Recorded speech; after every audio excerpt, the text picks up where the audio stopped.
Welcome back to my channel that is Pallavi talks life. तो हमने start की है एनसीईआरटी सीरीज़। तो 6th और 7th की कंप्लीट हो चुकी है। आज हम 8th की साइंस स्टार्ट करेंगे जो हमने CTET के लिए स्टार्ट करी है। तो जो फर्स्ट इसका लेसन है that is exploring the investigative world of science. तो इसमें कुछ खास नहीं था लेसन नंबर 1 में। इसमें जस्ट वही था कि आपने क्लास 6 में क्या पढ़ा, क्लास 7th में क्या पढ़ा, बस वही था, इसमें एक्स्ट्रा और कुछ नहीं था। तो हम स्टार्ट करेंगे lesson number 2 the invisible living world beyond our necked आई। मतलब अब हम उन चीज़ों के बारे में पढ़ेंगे जो हम अपनी नेक्ड आई से नहीं देख सकते। इतनी छोटी होती है वो, उनका मतलब साइज़ इतना छोटा होता है वो हम अपनी आंखों से नहीं देख सकते, हम उसको माइक्रोस्कोप के थ्रू देखते हैं। तो आज हम उसी के बारे में पढ़ेंगे। सबसे पहले है ऑर्गेनिजम्स। ऑर्गेनिजम्स क्या होते हैं? जो भी लिविंग बींग्स है, प्लांट्स और एनिमल्स, वो सब ऑर्गेनिजम्स आप बोलोगे। और लिविंग बींग्स, प्लांट्स और एनिमल्स जो भी हैं उन सभी को आप क्या बोलोगे? ऑर्गेनिजम्स। अब इन 1665 में जो रॉबर्ट हुक एक साइंटिस्ट है, पब्लिश की थी उन्होंने एक बुक माइक्रोग्राफिया, जिसमें उन्होंने टीनी थिंग्स के बारे में बताया था जो जिसको हम माइक्रोस्कोप के थ्रू देख सकते हैं। तो वो कौन थे जिन्होंने मतलब बुक पब्लिश की थी? Micrographia, Robert Hooke. ठीक है। सेल क्या है? एक स्मॉल स्पेस लाइक कंपार्टमेंट है। Cell is the smallest unit होता है हमारी लाइफ का। और इसका मतलब स्ट्रक्चर कैसा होता है? लाइक आप ऐसे देख सकते हो, जैसे आपका घर बना होता है, आपने दीवार देखी है घर की, तो उसका जो एक ईंट है ना, तो दैट इज समझ लो कि वो जो एक ईंट है वो एक सेल है। ठीक है। तो उसी को ऐसे उसी टाइप का हमारी बॉडी में स्ट्रक्चर होता है। जो भी प्लांट सेल है या एनिमल सेल है, सभी में जो जो स्ट्रक्चर है वो लाइक ऐसे होता है। आपने प्रैक्टिकल करा होगा 9th में साइंस में। आपने क्या किया होगा? एक प्याज लिया होगा। प्याज का जो वाइट वाला वो होता है, वो उसको आप माइक्रोस्कोप के अंदर जब देखोगे तो आपको लाइक ऐसा स्ट्रक्चर दिखेगा। ठीक है। अब एंटोनी वैन ल्यूवेनहोक कौन था? एक डच साइंटिस्ट था। Made better lenses that allowed him to build more useful microscope. अब इन्होंने क्या किया? एक इतनी अच्छी जो माइक्रोस्कोप है बनाई। He was the first who describe टिनी object. और वो एक फर्स्ट वो पर्सन था जिसने टीनी ऑब्जेक्ट्स, मतलब बिल्कुल छोटे छोटे ऑब्जेक्ट्स लाइक आपके जैसे बैक्टीरिया होते हैं जिनको हम अपनी नेक्ड आई से नहीं देख सकते, माइक्रोस्कोप के थ्रू ही देख सकते हैं। ब्लड सेल्स हो गए, तो ये सब हम इस माइक्रोस्कोप की हेल्प से देख सकते हैं। ये वो बंदा है जिसने वो माइक्रोस्कोप बनाई और हम टीनी ऑब्जेक्ट्स को देख पाए। उनका नाम याद कर लो वापस, एंटोनी वैन ल्यूवेनहोक। ठीक है। इसको फादर ऑफ माइक्रोबायोलॉजी भी बोला जाता है। अब सेल क्या है? All living beings are made up of cell. जो भी लिविंग बीइंग्स है, चाहे वो प्लांट सेल है, चाहे वो प्लांट्स है, एनिमल्स है, सारे लिविंग बीइंग्स हैं, तो वो सब किससे मिलके बने हैं? सेल्स। ठीक है। अब प्लांट सेल कैसा होता है, एनिमल सेल कैसा होता है, उसमें क्या क्या होता है, ये ऑलरेडी आपने पढ़ा है। फिर भी मैं एक फोटो डाल दूंगी, आप उसमें देख लेना प्लांट सेल और एनिमल सेल में क्या डिफरेंस है। ठीक है। ये बाहर जो ये एक वाली जो आउटर कवरिंग होती है that is a cell membrane. ये बीच में सेंटर में जो होता है वो न्यूक्लियस होता है। और जो इस सेल मेम्ब्रेन और न्यूक्लियस को सेपरेट करता है, बीच में फ्लूइड टाइप होता है, दैट इज अ साइटोप्लाज्म होता है। अब थोड़ा सा इसके बारे में पढ़ लेते हैं। द आउटर लेयर को हम सेल मेम्ब्रेन बोलते हैं। इन द मिडल में जो होती है, सेंटर में ये जो है ये न्यूक्लियस है। बिटवीन इस सेल मेम्ब्रेन और न्यूक्लियस के बीच में क्या होता है? साइटोप्लाज्म होता है, एक जेली टाइप फ्लूइड होता है। ठीक है। These 3 are the basic parts of the cell. ये तीनों पार्ट्स सेल में होंगे ही होंगे, चाहे वो एनिमल सेल हो चाहे वो प्लांट सेल हो। In onion peel cells have extra layer called cell wall. अब देखो जो प्लांट मैंने बताया आपको, जो अनियन का जो पील करके उतारा जाता है, वाइट सा ट्रांसपेरेंसी शीट जो उतारी जाती है ना, कभी आप देखना अनियन खाओगे, प्याज खाओगे, उसकी आप वाइट सी लेयर उतार सकते हो। अगर आप उसको माइक्रोस्कोप के अंदर देखोगे तो आपको लाइक ऐसा स्ट्रक्चर दिखेगा। तो उसमें एक एक्स्ट्रा लेयर होती है, सेल वॉल होती है। मैंने बोला प्लांट सेल हो गया ना, वो प्लांट सेल में आएगा ये अनियन जो आपका है। तो इसमें सेल वॉल होती है, बट एनिमल सेल में सेल वॉल नहीं होती, ओनली सेल मेम्ब्रेन होता है। बट ये जो 3 होते हैं, ठीक है, ये जो 3 होते हैं, ये तीनों मेन पार्ट्स होते हैं किसी भी सेल के, जो सभी में पाए जाएंगे। The cell membrane enclose the cytoplasm and nucleus. अब सेल मेम्ब्रेन क्या करता है? साइटोप्लाज्म और न्यूक्लियस को इनक्लोज करता है, बंद करता है। The cell membrane separate one cell from another. अब जो सेल मेम्ब्रेन है, फॉर एग्जांपल जैसे है ना, ये साइड पे क्या है? सेल मेम्ब्रेन है। ठीक है। अब ये एक सेल है, ये दूसरा सेल है, ये तीसरा है, तो ये सेपरेट करता है। कौन करता है सेपरेट एक सेल को दूसरे सेल से? Cell membrane. ठीक है। It is porous and allow the entry of. Porous क्या होता है? जो एक अपने में से चीज़ को पास होने देता है। जैसे आपका मटके का घर है, घड़ा है, बीच में से पानी उसके बाहर आ जाता है ना, लीक करता है ना कभी कभी आपका जो मिट्टी का घड़ा होता है, क्यों करता है? क्योंकि वो पोरस है, उसमें से चीज़ मतलब अंदर से बाहर, बाहर से अंदर हो सकती है। Allow the entry of the essential for life process and exit of waste material. अब जो क्या सेल मेम्ब्रेन क्या करता है, वो तो जो भी हमारे लाइफ प्रोसेस के लिए न्यूट्रिएंट्स चाहिए होते हैं, जो इसेंशियल होते हैं, उनको अलो करता है कि एंट्री हो, और जो भी हमारे बॉडी में मतलब उस सेल के अंदर जो भी वेस्ट मटेरियल होगा जिसकी आपको ज़रूरत नहीं है, तो वो उसको बाहर निकालता है।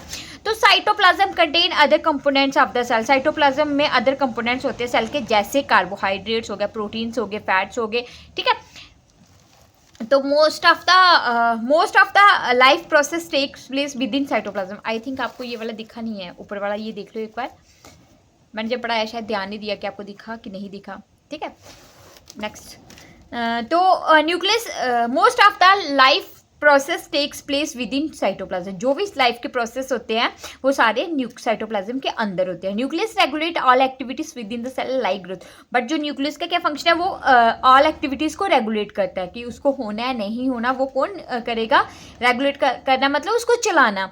तो कौन करता है? वो न्यूक्लियस करता है। जैसे हमारी ग्रोथ होगी, ठीक है, किसी विद इन द सेल मतलब किसी सेल की ग्रोथ होनी है, तो वो कौन डिसाइड करता है? न्यूक्लियस करता है। The cell wall in the plant cell provide rigidity and strength to the plants. आप देखते हो जो सेल वॉल होता है वो प्लांट सेल को एक रिजिडिटी देता है। आप पेड़ पौधे देखते हो ना, आप उसका एक रिजिड सा एक तना होता है, मतलब एक फिक्स शेप होती है, ठीक है, और स्ट्रेंथ देता है वो तना किसी भी प्लांट को, तो वो सेल वॉल होता है, ठीक है।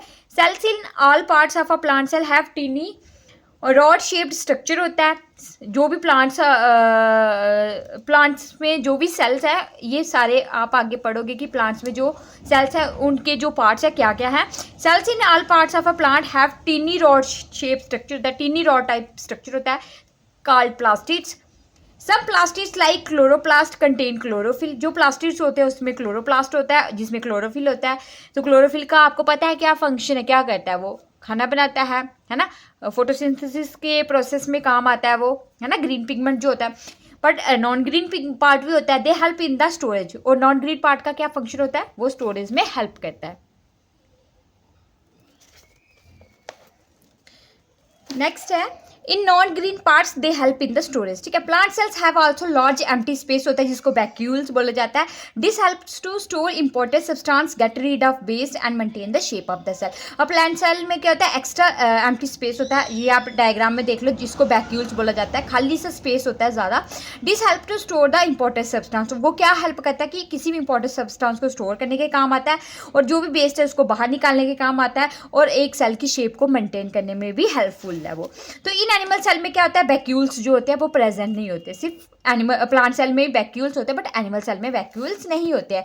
Nerve cells called neurons carry message in our body. Already आपको पता है कि न्यूरॉन्स क्या करते हैं? हमारी बॉडी में मैसेज का काम करते हैं, मैसेंजर का काम करते हैं। Cell is the basic unit of life, just like bricks. जैसे ब्रिक्स होती है, ईंटें होती है, वैसे ही सेल हमारी लाइफ का बेसिक यूनिट है।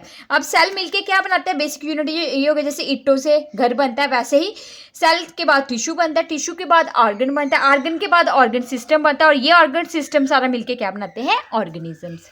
ऑलरेडी आपने पढ़ा हुआ पहले, मल्टी सेलुलर ऑर्गेनिज्म और unicellular organism. Made up of many cells से जो मिलके बना जाता है उसको मल्टी सेलुलर ऑर्गेनिज्म बोला जाता है, और यूनिसेलुलर होता है जो सिर्फ एक ही सेल से मिलके बनते हैं। और मल्टी सेलुलर की एग्जाम्पल आगे ह्यूमन और प्लांट्स आ गया। योल्क जो येलो पार्ट होता है एग का, of an ostrich egg is a single cell. ये एक सिंगल सेल है, और ये लार्जेस्ट नाउन सेल बोला जाता है। आपको पूछ सकते हैं कि लार्जेस्ट सेल कौन सा है जो यूनिसेलुलर है, जो एक ही सिंगल सेल से मिलकर बना है, तो वो योल्क होता है जो ऑस्ट्रिच का एग होता है, ठीक है। माइक्रो ऑर्गेनिजम्स क्या हो गए? सो स्मॉल होते हैं, not seen with necked eyes like bacteria, amoeba, ये सारे जो है, फंजाई हो गया, अलगी हो गया, ये सारे माइक्रो ऑर्गेनिजम्स है। माइक्रो मतलब बिल्कुल सूक्ष्म जीव होते हैं, इनको सूक्ष्म जीव बोले जाते हैं, छोटे होते हैं, इनको हम अपनी नेक्ड आई से नहीं देख सकते। बैक्टीरिया और अमीबा हो गए, फंजाई, अलगी, ये सारे माइक्रो ऑर्गेनिजम्स है। बैक्टीरिया और अमीबा जो होते हैं यूनिसेलुलर होते हैं, बट फंजाई और अलगी आपके मल्टी सेलुलर भी हो सकते हैं और यूनिसेलुलर भी हो सकते हैं। जैसे आपका जैसे जीस्ट हो गया, एक मोल्ड हो गया। जीस्ट जो आपका यूनिसेलुलर फंगस भी काम करता है, और मोल्ड जो होता है वो मल्टी सेलुलर फंगस होता है। जीस्ट आपका वो उसमें यूज़ करते हैं, जो आपका पिज़्ज़ा बनता है उसमें जीस्ट डालते हैं ना, तो डो बनाते हैं, जो आप वो खाते हो, पूरी खाते हो, एक बड़ा सा नॉन बनाते हो, तो आप उसमें जीस्ट वगैरह यूज़ करते हो, ठीक है, ताकि वो थोड़ा फर्मेंटेड हो जाए। वो थोड़ा जो आटा, मतलब आप देखते हो कि आटा, पूरियों का आटा बनाते हैं, फूला सा आटा होता है, वो क्यों होता है? क्योंकि उसमें जीस्ट डाला होता है, उसमें फर्मेंटेशन होती है। Like plants and animals micro organism very in shape size and structure, जैसे प्लांट्स और एनिमल के साइज शेप स्ट्रक्चर में डिफरेंस होता है, वैसे ही माइक्रो ऑर्गेनिज्म का भी डिफरेंस होता है। अब जैसे पील्स ऑफ फ्रूट्स हो गए, वेजिटेबल्स हो गए, ठीक है, पील्स ऑफ फ्रूट्स हो गए, वेजिटेबल्स हो गए, इसका मैन्यूर बनता है। Peels of fruits and vegetables क्या हो गया, जब आप छिलके उतारते हो किसी भी सब्जी के या किसी भी फ्रूट के, आप उसको फेंक देते हो, आपको उसको फेंकना नहीं, आपने उसको अपने मतलब एज अ मैन्यूर यूज़ कर सकते हो। वो जब सड़ गल जाता है उसमें क्या होता है कि जो बैक्टीरिया लग जाते हैं, बैक्टीरिया जब फंगस लग जाती है वो कन्वर्ट कर देते हैं उसको मैन्यूर में, जो एक ब्लैक कलर का डार्क सा एक रेजिड्यू मिट्टी बन जाती है, तो वो आपकी जो होती है फसल में बहुत अच्छे से काम आती है। नेक्स्ट है आपका डीकम्पोजिशन, ठीक है। अब डीकम्पोजिशन कहता है micro organisms break down the complex substances of fallen leaves into simpler substance that are rich in nutrients, ठीक है। अब डीकम्पोजिशन क्या होती है, जिसमें आपके जो माइक्रो ऑर्गेनिजम्स होते हैं, जैसे बैक्टीरिया वगैरह हो गया, फंगस वगैरह हो गया, ये सारे क्या करते हैं, किसी भी कॉम्प्लेक्स सब्सटेंस को ब्रेक करते हैं। ये किस में होता है, जैसे आप देखते हो कि जो भी पेड़ पौधों से पत्ते शत्ते जड़ रहे हैं, अगर वो बड़ी देर वहाँ पे पड़े रहते हैं तो उसमें ना मतलब माइक्रो ऑर्गेनिजम्स लग जाते हैं और वो उसको कन्वर्ट कर देते हैं, मतलब किसी भी मिट्टी में या किसी भी मतलब डार्क सब्सटेंस में वो कन्वर्ट कर देते हैं उसको। तो वो क्या होता है, वो हमारे मतलब उसमें बड़े सारे न्यूट्रिएंट्स होते हैं। तभी बोलते हैं कि पत्ते शत्ते जब भी गिरे शिरे आप इकट्ठे करके उसको एज अ मतलब खाद एज अ मैन्यूर यूज़ कर सकते हो अपनी खेती बाड़ी में। ये काफ़ी मतलब उसमें न्यूट्रिएंट्स पाए जाते हैं, तो वही उसी को आप डिकम्पोजिशन बोलोगे, जब आपका उसमें क्या होता है कॉम्प्लेक्स सब्सटेंस ब्रेक डाउन होते हैं किसमें, सिंपलर सब्सटेंस में। तो माइक्रो ऑर्गेनिजम्स को माइक्रोब्स भी बोला जाता है, आपको पूछ सकते हैं ये। बायोगैस में कौन कौन सी गैस होती है, कार्बन डाइऑक्साइड और मीथेन, जो fuel source for cooking, heating और इलेक्ट्रिसिटी में यूज होता है।